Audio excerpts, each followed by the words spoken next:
Hello. I'm going to do a quick series of little broadcasts here on the going through the paragraphs of the Conjunction, and just one by one, because I've done a lot of work on them, and they too tend to get wearing if you're go out just do them over and over again, but they're incredibly rich, as I said before. And I'm also going to end with just a little bit of an example of a dream amplification, which is, I would say a very required skill, which it doesn't come necessarily intuitive because you have to understand where the dreams are coming from, to really amplify them, because they are certainly not, in most cases, about too much of your outer problems. They are typically have to do with relating to the inner world, to the imaginal world, to the center. Okay. Well, anyway, the paragraph I'm just going to quickly sum up is paragraph 655, which is the second paragraph in the Conjunction. This is a very interesting paragraph, especially for just dream amplification. I kind of call it how to bring to life the latent self. Everyone has one latent self. It would be wonderful, and it'd be a miracle, actually, if you could make the latent self manifest in your awareness. Because, that really is the first Conjunction and is a way to, actually, hopefully you can experience, the highest level, the third Conjunction, would be where the inner world and the outer world have fused and become one, but the first step is to realize that, you're not the master in your own house. There's another living presence in your life, living reality. It's not you, okay, but it's within you. It's just another voice that you can speak to, okay, and it is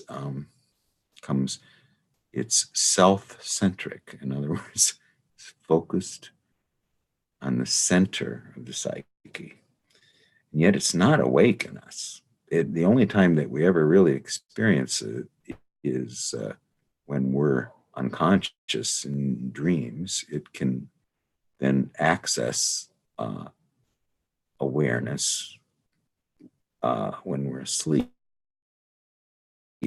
And it does that usually through through our inferior function. My function is dominant function is introverted intuitive, so the open door to the unconscious is extroverted sensation. What's interesting is, and we'll see more of this as we talk about Mysterium, is in a fairy tale, so often there'll be a forbidden door. You can go to any door in the house, but do not open that door. You're not allowed to. Well, that's the door, of course, you're going to open first, or it is the forbidden door, but it's also of the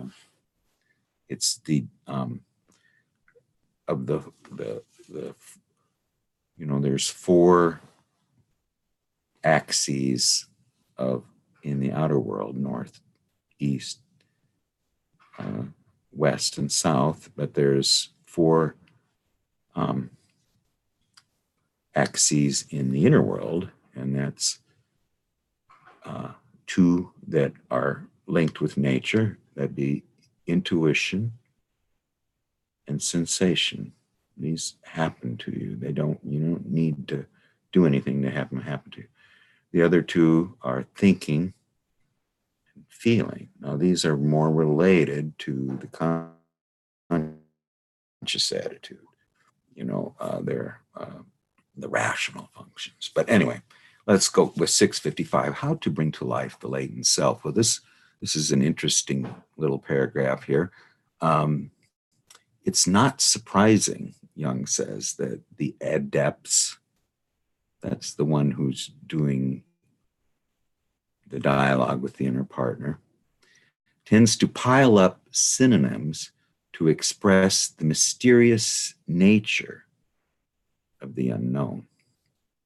The unknown is, the objects of alchemy that they're looking at in the retort and personifying. These would be the opposites. They would be, metals, substances that they're working on, sulfur, salt, mercury, any unknown. Any unknown, an image is an unknown, speaks to us. It has a voice and it's a living presence, and you can talk to it. At least this is the thought in alchemy. So synonyms explain the nature of the revelations or the aha moments as you amplify them. Well, what is sulfur? Well, there'll be 100 little synonyms for sulfur or salt or mercury or the dragon or the prima materia. This is the air. This is the what where consciousness starts. This is the when God broods upon the waters. In Genesis, he's brooding upon the prima materia. Materia is mother. He's brooding on the primal materia, which is the feminine world. And it is also the waters are the source of images. That's where this is the collective unconscious. Okay, well, anyway, that is these aha moments. Marie-Louise von Franz has a wonderful little short essay on these. She says, by meditating on and amplifying the dreams with synonyms, one slowly becomes aware of the nature of the nocturnal dream writer, who's the self. This is a letter that we get from central headquarters, the center point of life and the wisdom of reality, all reality. It's a letter sent to you and you alone. If you ever read Kafka's parables, I think that's the first one. It's that the king sent a message to you sitting in your lonely house, and it was on his deathbed. And they gave it to the strongest knight in the kingdom, and he couldn't even get out of the castle. Couldn't get out. Even if he got out of the castle, he would never get out of the city. And if he got out of the city, he would never get to you. So you sit in your little house and you dream it to yourself. But actually, the center sends us these letters. Okay, so she says, this is Marie-Louise von Franz, and this is in a wonderful book called Alchemical Active Imagination. Might seem like it's a boring book, but boy, oh boy, you start reading that. Anyway, she says, we cannot approach this inner experience linearly. It's not something that is linear. But if one meditates on them, one will always have a spark. one could say an aha reaction. And these many, many sparks of light, many, many aha reactions will slowly become something more continuous and will consolidate into what one could call the language of Jungian psychology, a constant awareness of the self. Well, this is what Jeffrey Raff would call the second conjunction. This is usually we don't get by this, but the idea of the constant awareness of the self is you have access to it even when you're awake, and it's stable. So the first conjunction, you do have access to the self, but it's only occasional messages, or if you only when you're doing active imagination often, which is alchemical meditation and active imagination are the same thing.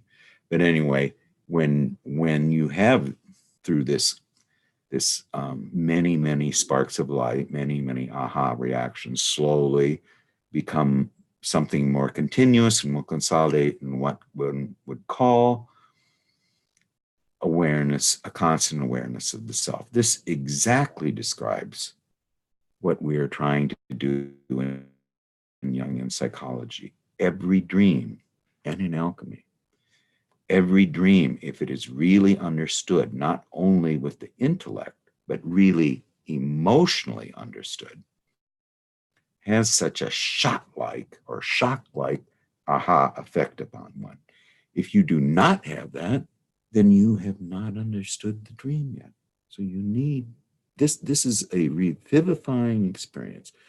A dream expresses the Tao of the moment. It is totally comes from the synchronistic world, the one that fuses the inner world with the outer world. So it is a revivifying experience. Behold, I make all things new.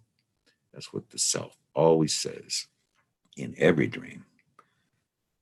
So if you do not have that shock-like effect, then you have not understood the dream yet. It has not been formulated in a way that you can accept. Every understood dream is like a slight electric shock in the higher consciousness. Normally, one has the feeling, oh, now I understand, and that has the vivifying effect. The dream one gets at night is always like a letter from the same inner center, from the self.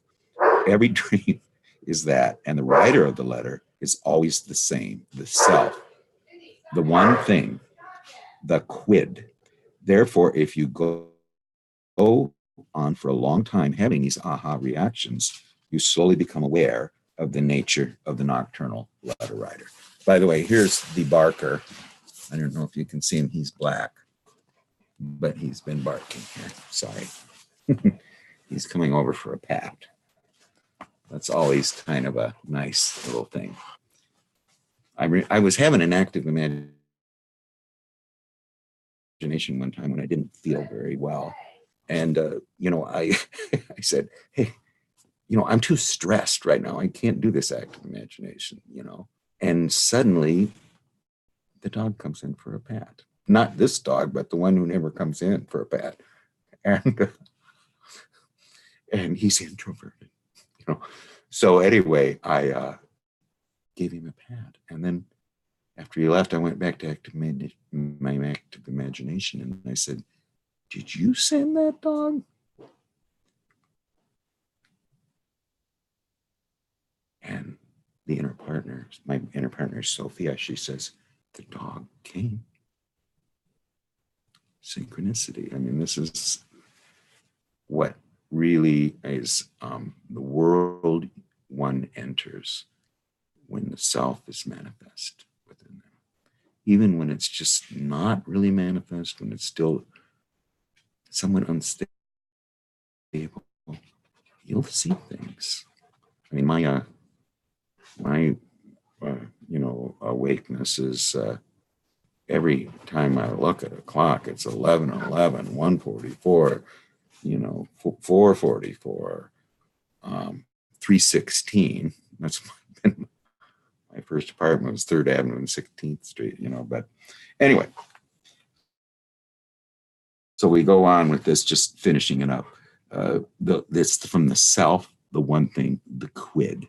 The quid is whatness, Marie-Louise von Franz has this wonderful story, and there was a traveling doctor in Switzerland. He was a courier, medical doctor, and he wrote a book about, going to these little primitive, this was, back in probably before 1914, it was before there was electricity or anything, and it's very isolated in mountains because there's no roads. I mean, it's a long walk, and if you're at the top of the mountain, you got to go down and back up again, and that's not.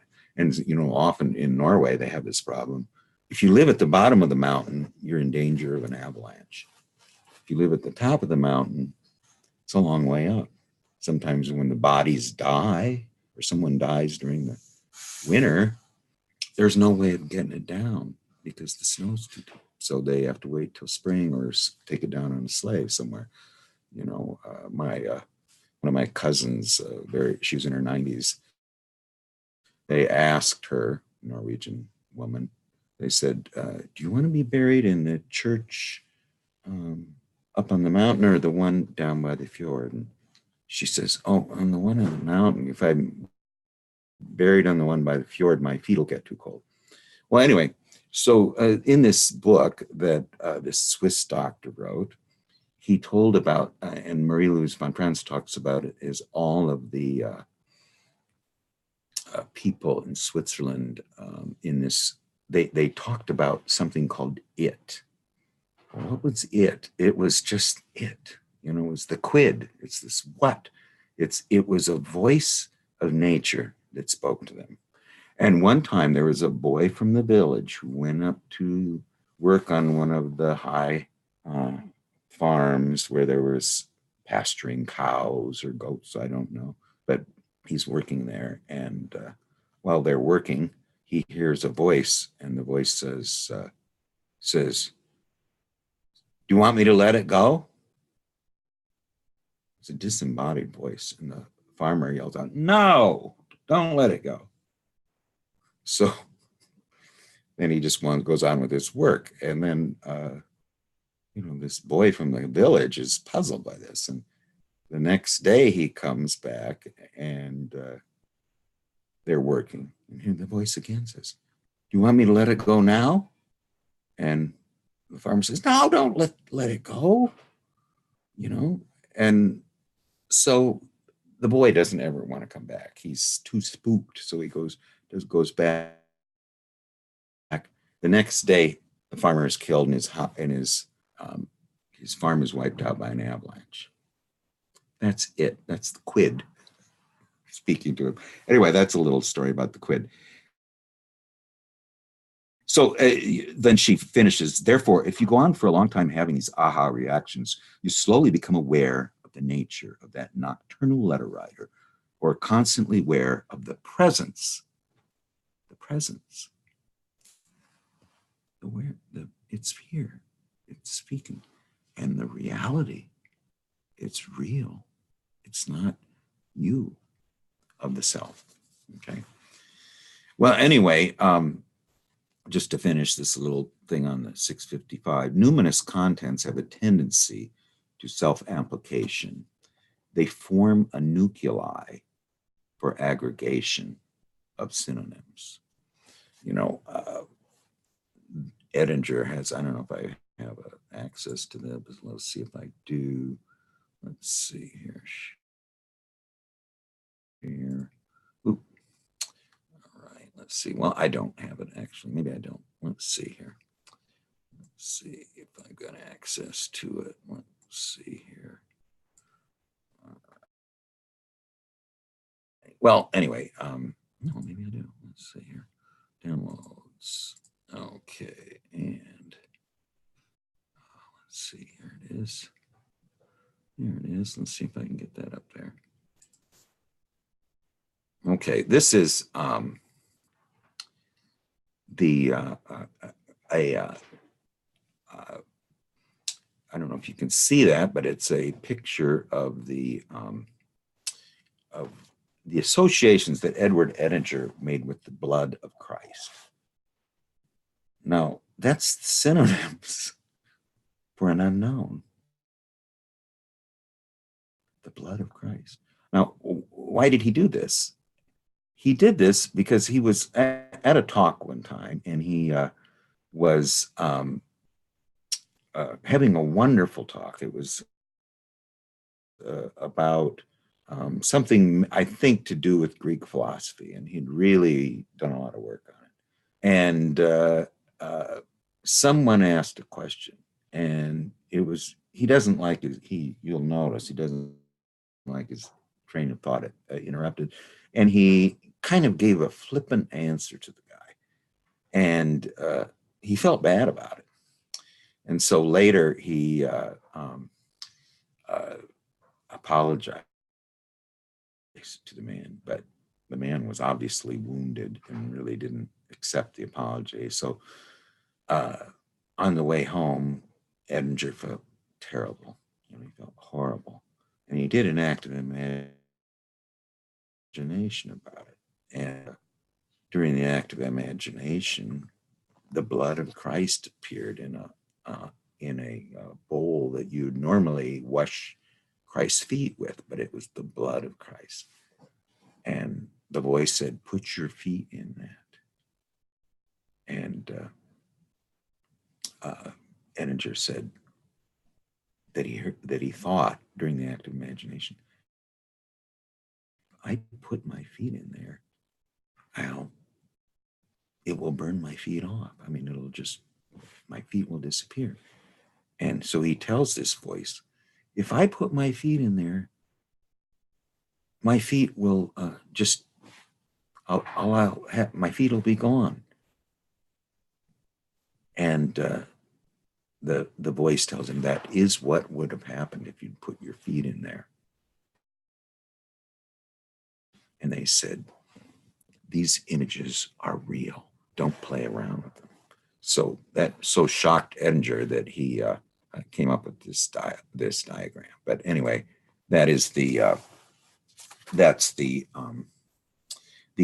nuclei that forms the aggregation of synonyms.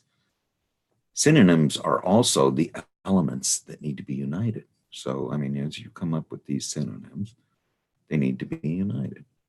And, Young says there's man, woman, God, goddess, son, mother, red, white, blood, that's blood and spirit, active, passive, body,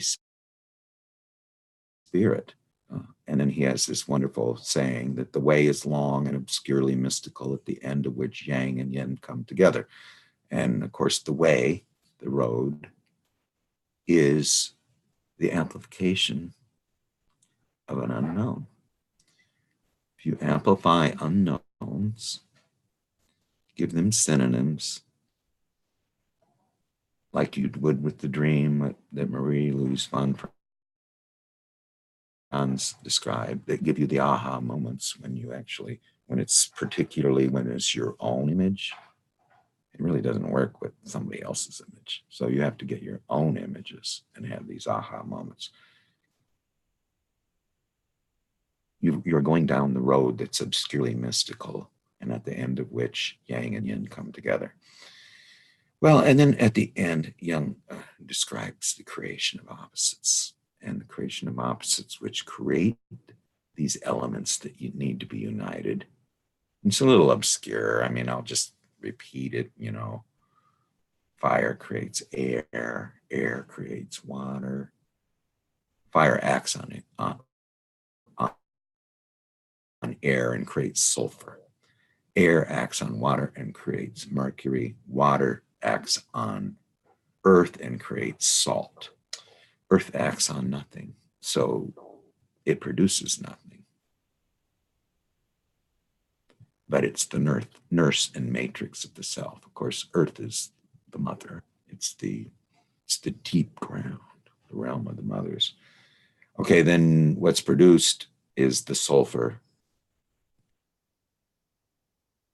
and salt, the active and the passive principles. And they then are united with mercury, sulfur, the active principle, when united with the mediator between salt and sulfur, produces the male, the active principle, the principle that's active in the outer world, the active principle, which is a symbol of which is masculine. Does it mean that a real man should be identified with that? It's a symbol. Then salt, which is produced by water acting upon earth, unites with the mediator, the middle, Mercurius, and produces the female, which is the brooding principle. I mean, you can call it the passive principle, but that's what, if you want to solve a problem, taking action often is exactly the wrong thing to do. You need to sleep on it. That's brooding and incubating.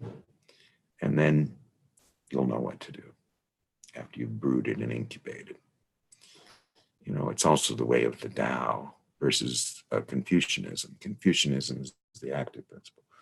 If you're a Confucian and there's a rock in the river that you want to get rid of, you go out with a bunch of pikes and, 5,000 people and move it out of there.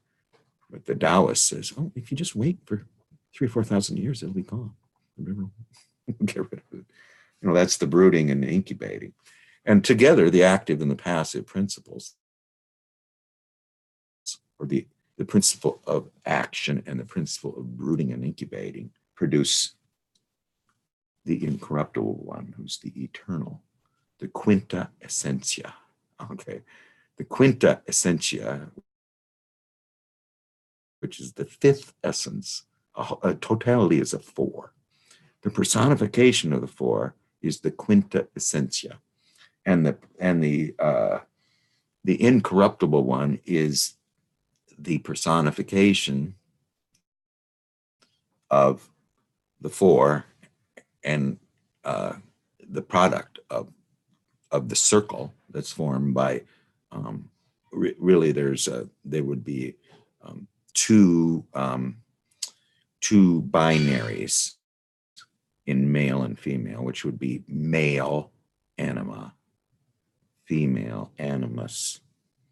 That's a quaternity. I mean, there's the inner man and the outer man, and then there's the inner woman and the outer woman. And that produces four, that's the circle. But the personification of that is the product of that which underlies, there's a wonderful thing, the unus mundus, the one world was in the beginning.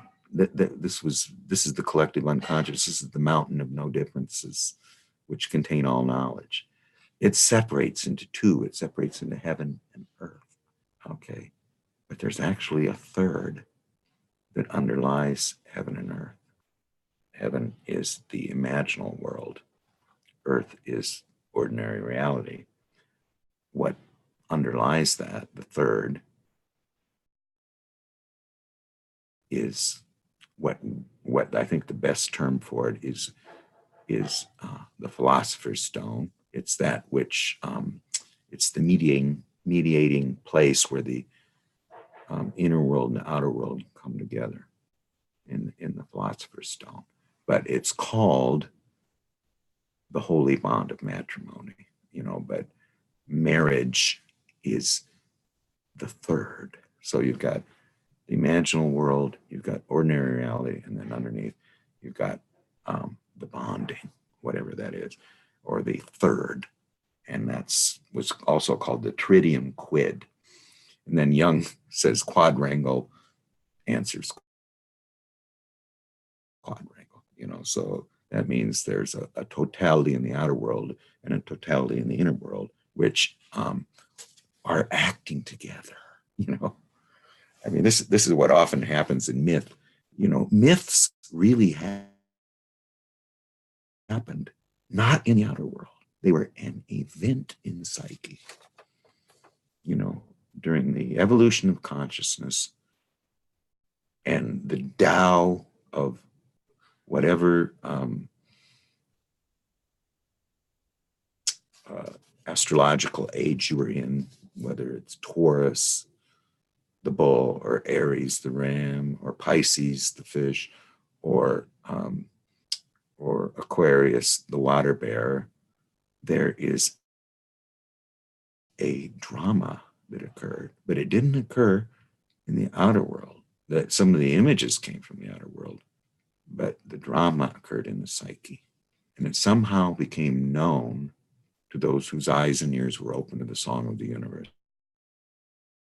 Now, it's a little bit hard to conceptualize in the mega civilizations of Europe and the Levant, because there's so many, things that separate us from our roots. And our roots are, that we are hunter-gatherers. And so then we came out of nature, and now they put us in boxes in cities. So some of the things that come out of the boxes in cities, and the fact that now you have diversification of labor, and you also have writing, which took the oral tradition and now makes it kind of dead almost. But, thank God we have it, because we can hear about oral traditions. Compare that with Black Elk and the Lakota Sioux and his visions, which expressed the Tao of his moment, which was that the age of the buffalo was over. And his people, the Lakota Sioux, needed to know that there was another age coming. I mean, that was basically what his vision addressed. So anyway, the synonyms address the nature of amplification, of the creation of meaning from amplification and from synonyms. Synonyms express the mysterious nature of the unknown substance. And it really gets at what an image is, I think. The fact that an image is an amalgamation of synonyms, like the blood cluster thinking that Edinger had. And remember that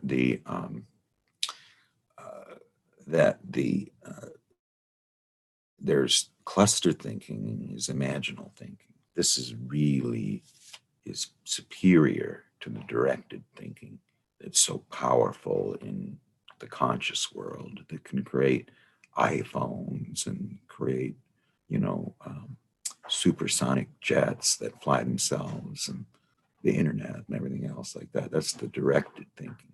Well, that's not really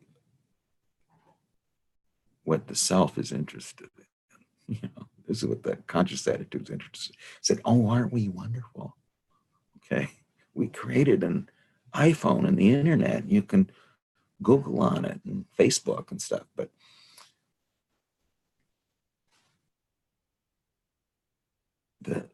the inner world is not really too interested in that.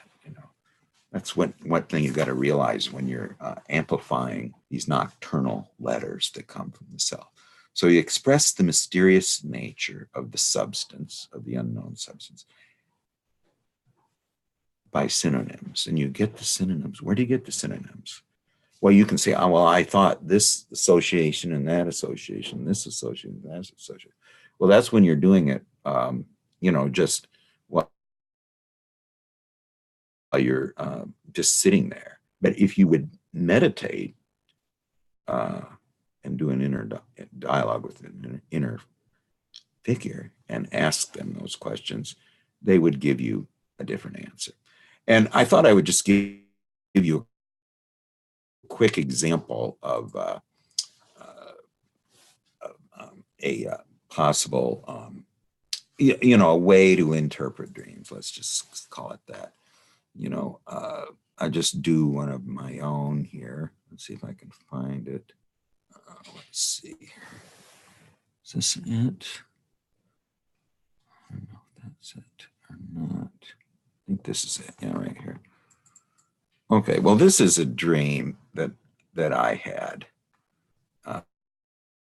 which I don't think I would have ever had this dream if I hadn't done active imagination, because it was one which was quite startling. Okay, and I was in. Well, I'm just going to do the active imagination. This is actual quotes from my active imagination, which, again, I used to do this with an analyst, and that was okay. I felt like the blessed time, but nothing like doing a dialogue with an inner partner. So anyway, here's the active imagination. In the primordial room of the departure, that's the figure on the left bottom. I had a room on the second floor in my childhood home with 10 windows in it, and boy, it comes up in dreams all the time. It was my own room. Nobody slept with me. And anyway, in this room of the departures, I'm taking this dream and I try to write it like a fairy tale. Actually, the dream itself said, I was in, the house I grew up, bedroom. Well, I'm saying in the room, in the primordial room of the departure point, I'm with an unknown corpse who I ignore, don't pay any attention to. It seems to be related to music and wisdom. And then I ask Sophia, who is this? And what does it mean? And then she says, in the room of the beginning lies the death of an older attitude, one that no longer will be appropriate in our work. Yet its death is related to divine music as the bridge to spiritual deaths and rebirth, the creation of symbols and of the third quid, or, the tritium quid. Most beautiful, thank you. The putrefaction of the prima materia, the latent and as yet only potential self. It was in the upper right-hand corner. Corpse was in the upper right-hand corner, so it was in what you'd usually call the conscious sphere. Yes, this has to do with the ego and the conscious viewpoint that will not be able to create the stone. This is the corpse that has been with you for quite a while, is this this conscious viewpoint that will not be able to create the stone. This often is what happens, is that, I'm often, of course, I'm an introverted intuitive, but I'm often astonished at how inaccessible the symbolic world is to people. They really can't get beyond the conscious attitude. And I find this with analysts too. I mean, all they want to talk about is, how are you? Did everything go okay? Are you sad? Are you happy? Well, that's what Marie-Louise von Franz says is the dog chasing its own tail. That's not going to get you anywhere. Okay, now a cat enters. And it really forces its way in. There was no way into the room. My door was closed. And it gives me its attention and love. And then Sophia says, yes, after the death of the conscious attitude, which is the blockage to proceeding, the feminine instincts, curious and purring and affectionate, can now join you and have been given the ability to gain entrance to your awareness. The conscious attitude is dead. So now the feminine can gain an entrance to the awareness. And, okay, this is me in another room. The rehearsals of music began with my anima and many woodwinds. Yes, now the bridge between the two worlds can be started. Music is the bridge to the unknown. The sister is your soul with whom you share a personal bond. So she is engaged in the work already. The instruments are woodwinds, the rooted tree and the spiritual wind. The next phase now has begun. It's early in the morning. There is a conductor and many other lights of the the unconscious world. Yes, this is dawn consciousness, the birth of new, the new. Behold, I make all things new. The self, the conductor, is there leading, as well as many of the archetypes whose presence will soon be revealed. Now, the cure for the death comes in. What's the cure for the death? The death, the Jung says marriage and death are related.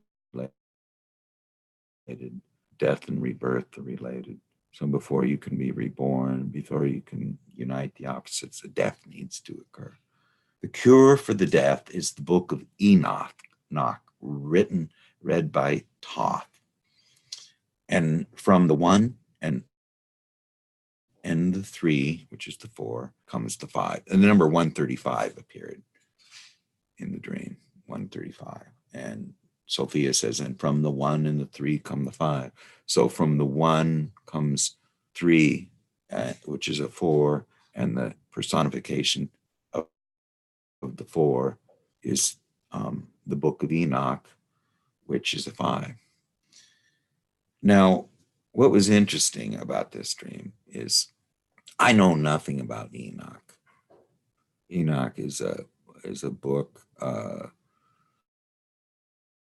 in the Old Testament that was not included in the canon. And I went and read it, and basically it's about the great grandfather of Noah, and I read it, and it's, like reading the book of Leviticus, it's not really very enlightening, let's put it that way, other than the fact that this is the great grandfather of the Lord of Waters, who is Noah, the Lord of Waters.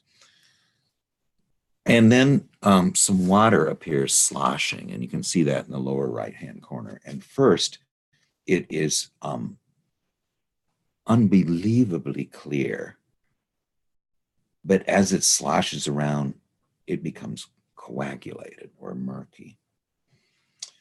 And anyway, that was my first. I ran out of time for that dream. So then I went and kind of researched Enoch, and I found out Enoch, Thoth, and Hermes are all three linked. They're the Hermes of the Levant is Enoch, a mediator. Thoth in Egypt, who has the ibis head and represents the moon, is Hermes.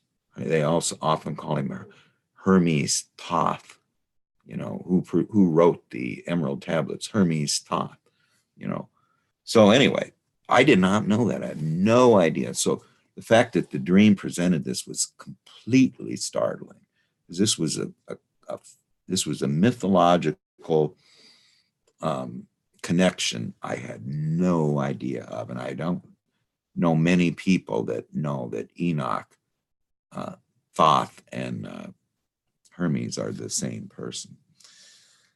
Okay,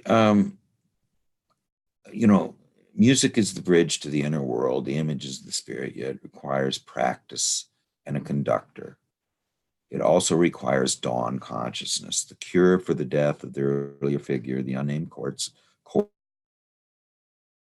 is a poem or image about Enoch by Hermes Thoth. The poem by Hermes allows the rebirth. It has to do with the number 135, that is unity, time, and the personification of both in the quintessence, the stone. The third thing, or personifying the objective, the solutio, the spirit, which starts out clear, but returns to the body. So, that's the solutio, dissolve and coagulate. What can you say of the poem and the great grandfather of the Lord of Waters? The poem concerns the relationship of the wisdom of the depths, the wisdom of the deep past, the wisdom of the ancestors, with time itself, with 135.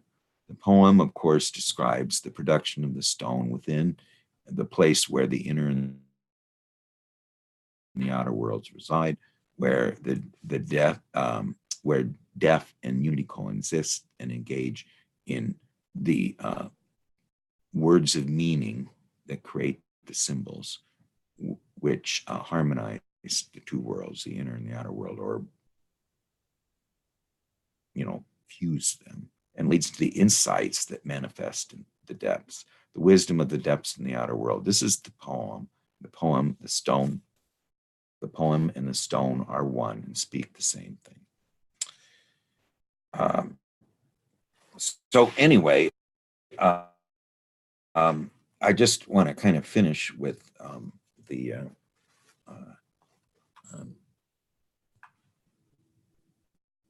what the dreams speak to. I mean, everybody who has a dream says, well, my boss yelled at me yesterday, so it must have something to do with my boss yelling at me. Well, sometimes, but very rarely. I'd say 98% of the time, 99% of the time. This nocturnal letter from the South is begging us to lend it our ego awareness and our attention. And Jung says often in playful images, that sometimes these images are funny, I had one of where there was a observatory. I heard a click and a whirring sound.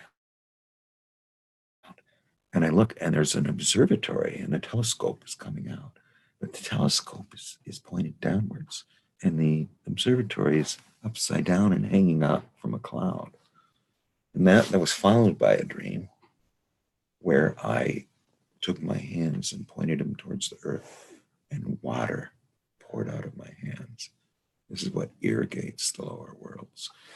Anyway, I'll continue to do dreams, but and feel free to ask questions about them. But I'm saying that this, what Jung says, that the three requirements of this esoteric wisdom of making the self manifest is first to read of the ancients who did this, so that you can get some kind of structure. This means basically, I think, to read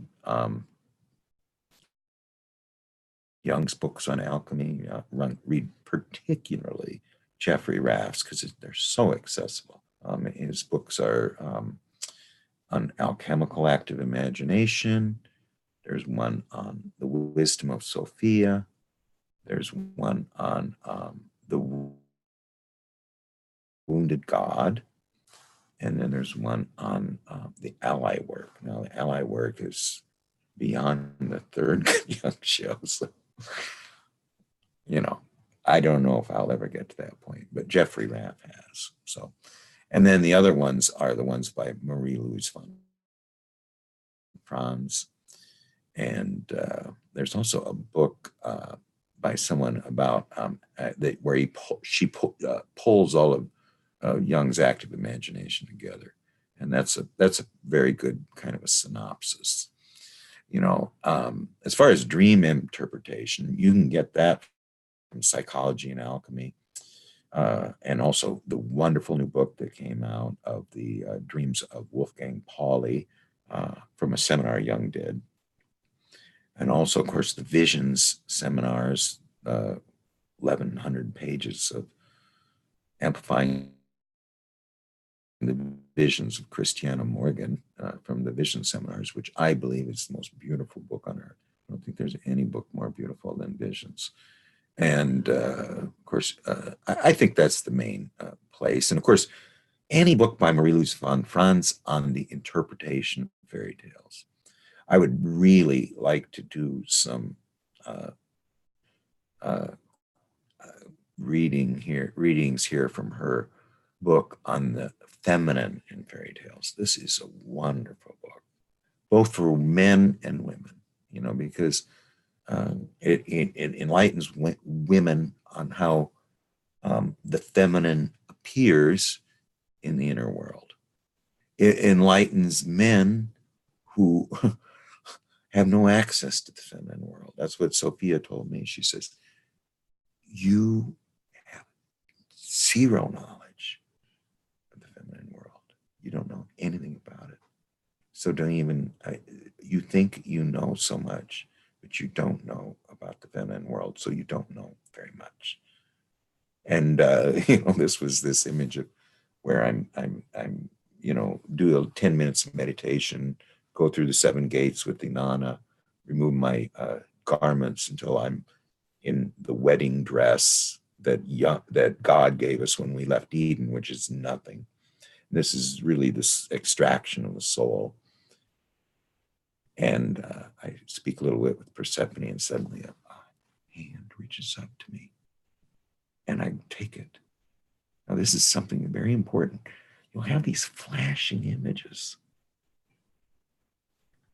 Don't let any of them go unnoticed. I mean, train your awareness to be alert to these glimpses. And this was such a glimpse. A hand reaching up pulled me down. It's Sophia, who sits on the earth and invites you to sit with her. So that's where wisdom sits, the brooding, the incubating principle. Peter Kingsley, and I'll just finish with this, is this wonderful statement that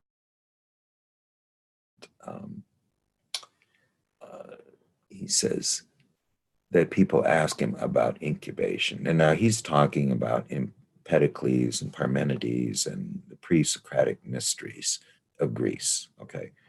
And they did what was called incubation and brooding, which is really this European meditation of dialogue with an inner partner. And somebody asked him one time, well, how do you do the incubating? And he says, it's easy. You find a dark place, you lie down, and you die. And he means that literally, is that you need to be in the world of the underworld or of Persephone to be open to the imaginal realms. I'm a little bit, I tried that, but I'm not ready for it. So I talked to Sophia. I also talked to Persephone, though. And Persephone is the one who receives bodies, and Sophia is the one who sits on the earth, the wisdom that created everything.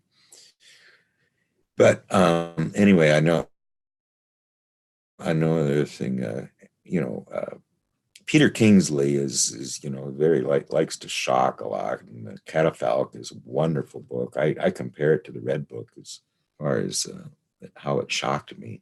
And one of the things he says there is that people who look for the light, he says, are looking for the chandelier on the Titanic. He says what they should be concerned with and be searching for is the dark night sea and the iceberg. Now, okay, that's a little dramatic, but it certainly got my attention. Okay.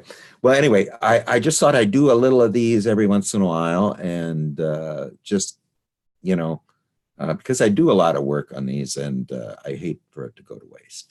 So anyway, thank you, and I'll hope to see you soon. Bye now. Let's go here.